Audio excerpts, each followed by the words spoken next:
The blood-red sunset cast long shadows across Willow Creek as Hope Davis clutched her meager belongings to her chest, each ragged breath clouding in the crisp October air of 1876.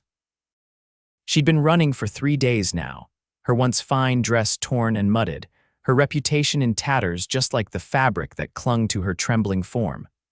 Hope glanced over her shoulder, convinced that the whispers of her past would follow her even to this remote outpost in Wyoming Territory.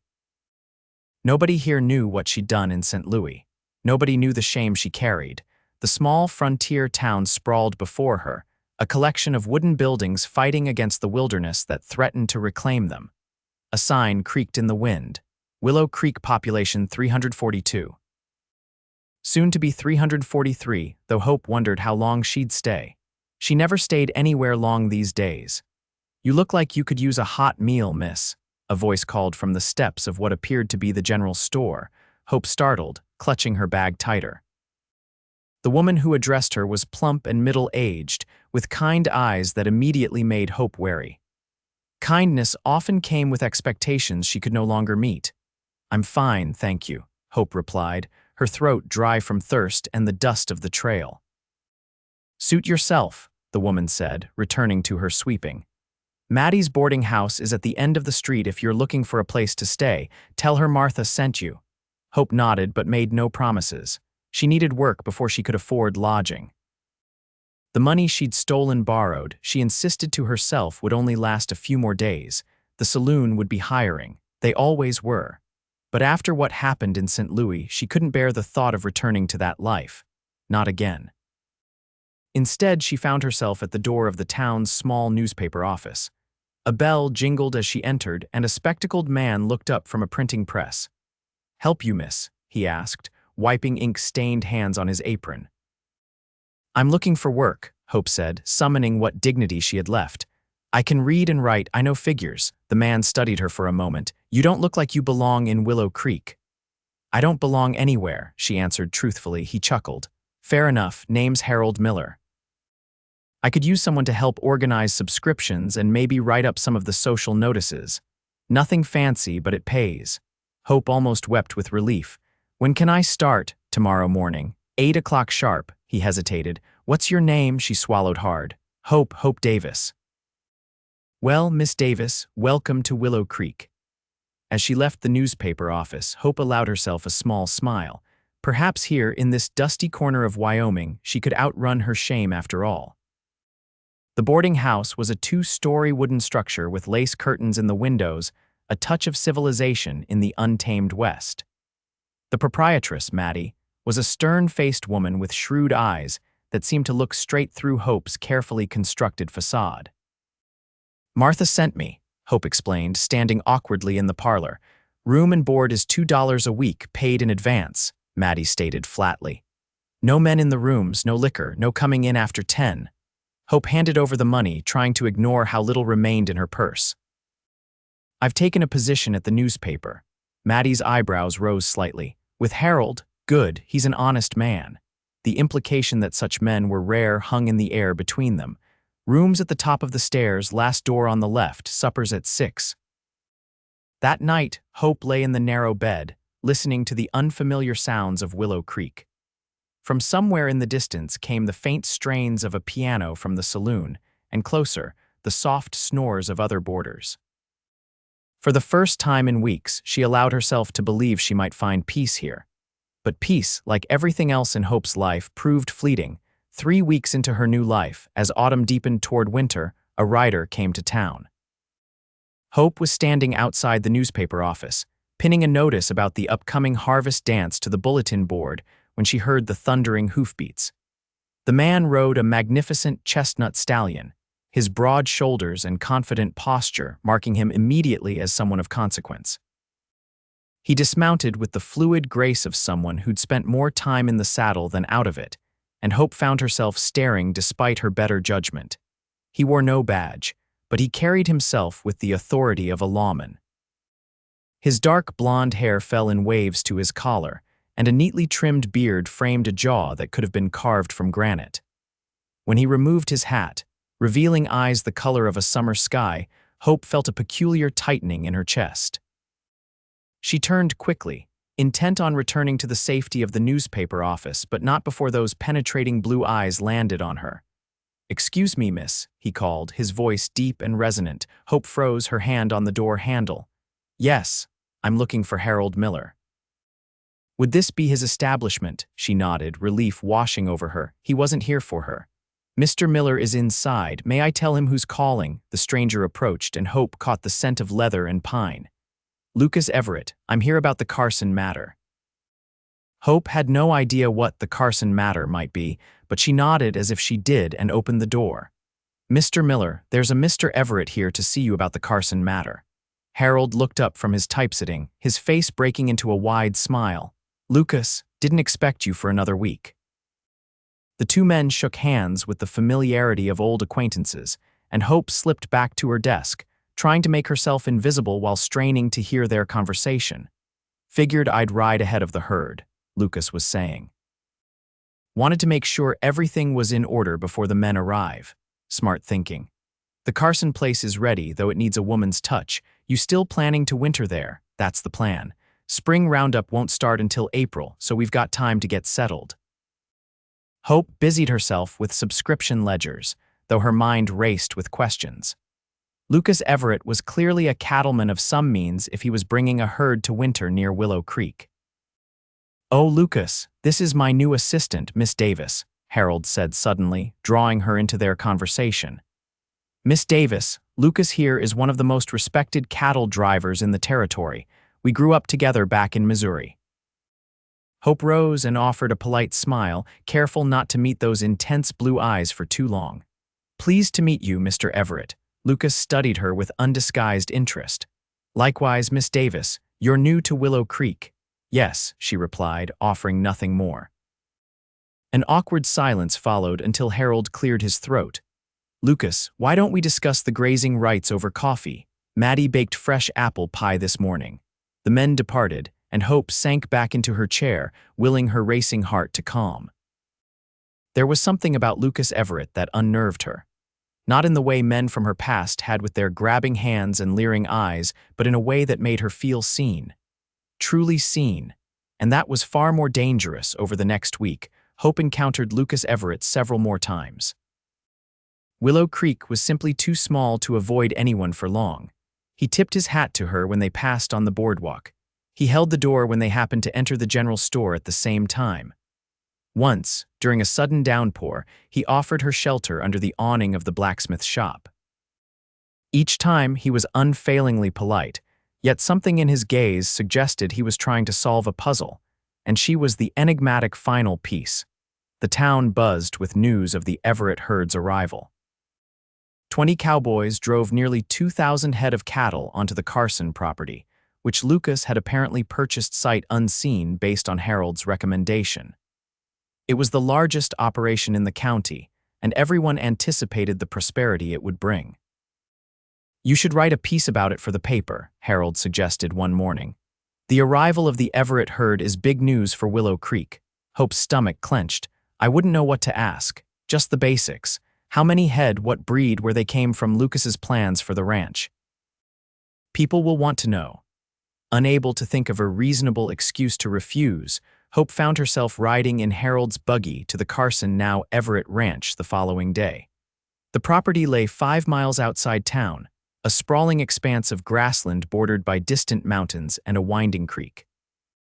The main house was modest but well built, with a wide porch and sturdy outbuildings. Cowboys moved about the property, tending to the massive herd that dotted the hillsides. Even to Hope's untrained eye, it was an impressive operation. Lucas greeted them in the yard, dressed in work clothes that did nothing to diminish his commanding presence. "Harold, Miss Davis, welcome to Everett Ranch. I've asked Miss Davis to write an article about your operation for the newspaper," Harold explained. "People in town are curious." Lucas's gaze shifted to Hope, and she fought the urge to fidget under his scrutiny. "I'd be happy to show you around, Miss Davis," Harold beamed. "Excellent. I need to speak with your foreman about some business anyway." Before Hope could protest, Harold was striding away, leaving her alone with the man she'd been trying so desperately to avoid.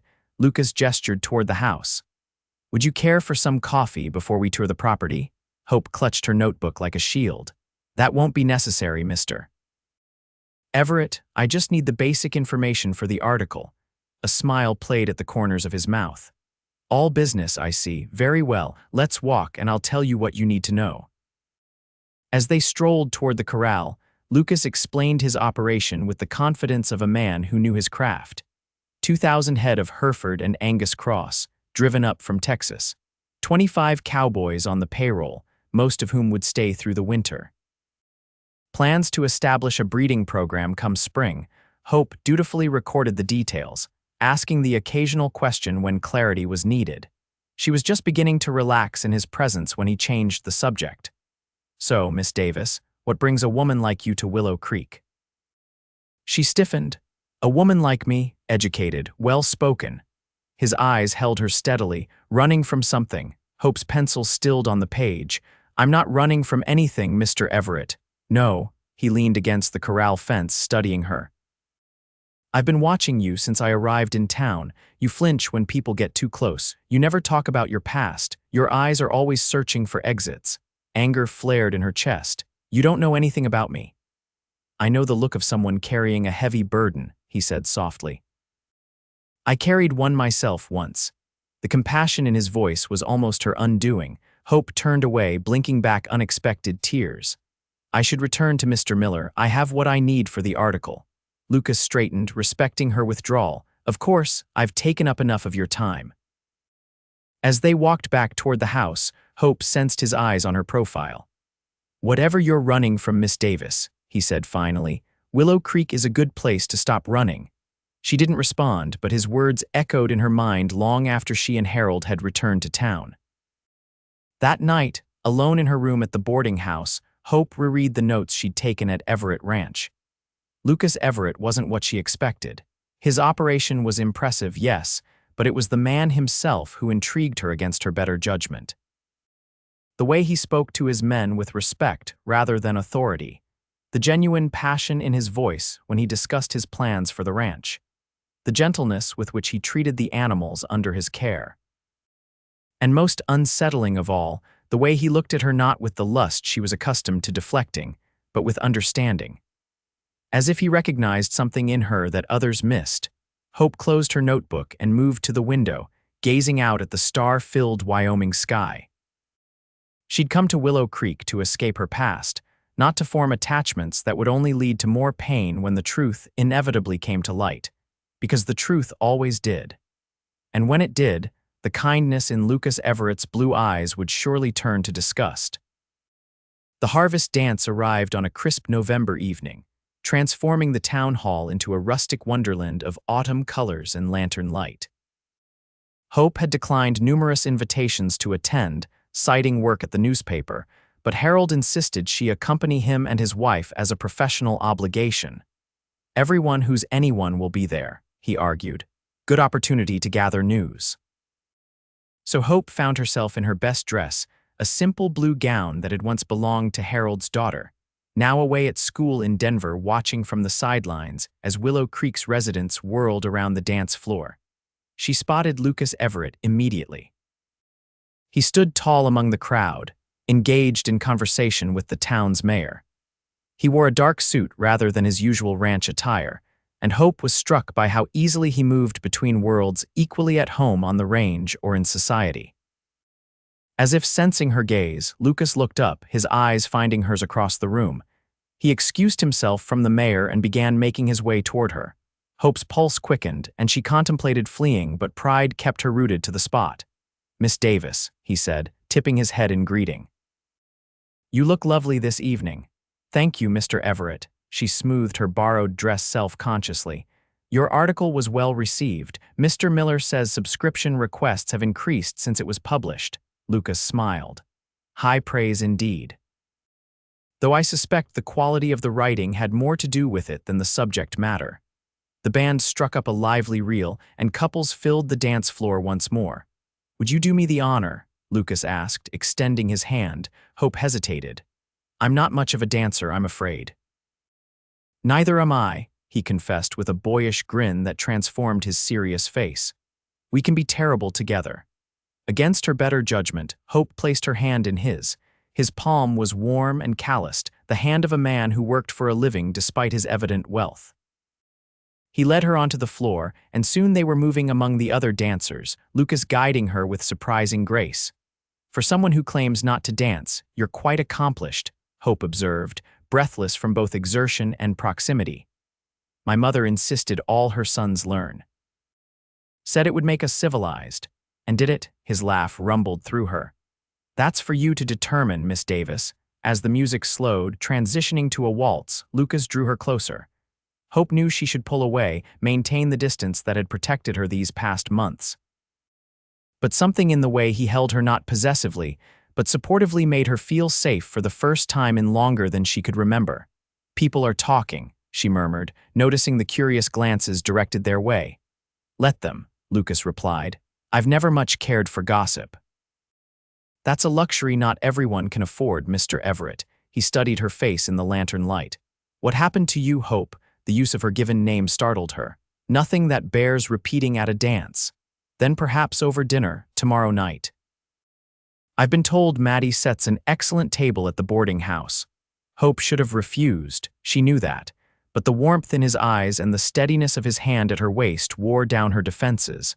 "Very well, tomorrow night." The following evening, Hope paced her small room, regretting her decision to dine with Lucas. What had she been thinking? The sensible course would be to fabricate an excuse, avoid the dining room altogether.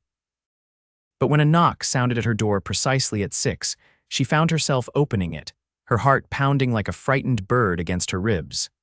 Lucas stood in the hallway, a small bouquet of late-blooming wildflowers in his hand. "I thought these might brighten your room," he said, offering them with an almost shy smile. "They're beautiful. Thank you."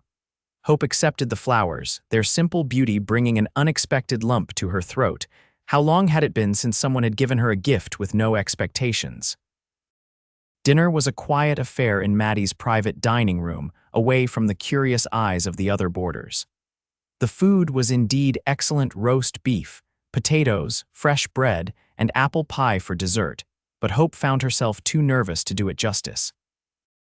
Lucas spoke of his ranch, his plans for expanding come spring. He told her about growing up in Missouri, the youngest of 4 brothers, and how he'd saved for 10 years to buy his first herd. "And you?" he asked finally as they lingered over coffee. "Where did Hope Davis come from?" She stared into her cup, watching the dark liquid ripple. "St. Louis most recently, and before that, Chicago, Boston before that." She glanced up at him. "I move frequently, running," he said, not a question but a statement of fact. Hope's fingers tightened around her cup. "Yes." "From what?" She set down her coffee, suddenly weary of secrets. "From shame, from mistakes, from people who would judge me for both." Lucas leaned forward, his eyes holding hers. "I'm not interested in judging you, Hope. I'm interested in knowing you." "You say that now," she whispered, "but you don't know what I've done." "Then tell me." The words tumbled out before she could reconsider. "I was engaged to be married in Boston, the son of my father's business partner. It was arranged since childhood, and I never questioned it until. Lucas prompted gently when she fell silent. "Until I discovered he already had a wife in New York, a wife and 2 children. The bitterness of that betrayal still stung, even after 3 years. When I confronted him, he laughed. Said it was common in his social circle, that I should consider myself fortunate to be chosen as his second wife. What did you do?" "I fled to Chicago, found work as a governess, but my reputation was ruined in Boston society. My father disowned me for breaking the engagement and embarrassing the family." Lucas's jaw tightened, but he remained silent, allowing her to continue. "In Chicago, I met a man who claimed to love me, James Blackwell. He was handsome, charming. When he asked me to marry him, I believed him." Hope's voice faltered. "But he didn't want a wife. He owned establishments where women entertained men." Understanding dawned in Lucas's eyes. "He tried to force you into prostitution." Hope nodded, shame burning her cheeks. "When I refused, he beat me. Said I owed him for all he'd spent courting me. I escaped to St. Louis, but he found me. I shot him." Lucas sat up straighter. "You killed him." "No," she whispered. "I wounded him. In the shoulder. And while he was injured, I stole money from his wallet and ran." That's what I'm running from, Lucas. I'm a thief, and worse, I shot a man. Silence fell between them, heavy with her confession. Hope couldn't bring herself to look at him, certain she would find disgust in his eyes. When his chair scraped back, she braced herself for his departure. Instead, she felt him kneel beside her chair, taking her cold hands in his warm ones. "Hope, look at me." Reluctantly, she raised her eyes to his. "You're not running from shame," he said firmly. "You're running from injustice. What you did was survive." Tears welled in her eyes. "The law wouldn't see it that way. Blackwell has connections, money. If he found me, he won't," Lucas stated with such certainty that Hope almost believed him. "You can't know that. I can promise you this. As long as you're in Willow Creek, you're under my protection." His thumbs traced circles on the backs of her hands. "If this Blackwell ever shows his face in Wyoming Territory, he'll have me to answer to." Hope shook her head, overwhelmed by his declaration. "Why would you do that? You barely know me." "I know enough," he said simply. "I know you're brave and resilient. I know you're intelligent and kind despite everything you've endured. And I know that since the moment I saw you pinning that notice outside the newspaper office, I haven't been able to get you out of my mind." Hope's breath caught in her throat. "Lucas." "I'm not asking for anything," he assured her quickly. "Only the chance to know you better, to prove that not all men are like those you've encountered." She wanted to believe him, wanted to trust the sincerity in his eyes and the gentleness of his touch. But fear, her constant companion these past years, held her back. "I need time," she said finally. Lucas nodded, rising to his feet. "Time you shall have, Miss Davis. I'm a patient man." True to his word, Lucas gave Hope space in the days that followed. He tipped his hat when they passed in town, but didn't press for more conversation. He sent books to the newspaper office, novels and poetry that showed thoughtful consideration of her tastes, but never demanded acknowledgement. As November turned to December, Hope found herself watching for him, disappointed on days when his business at the ranch kept him from town.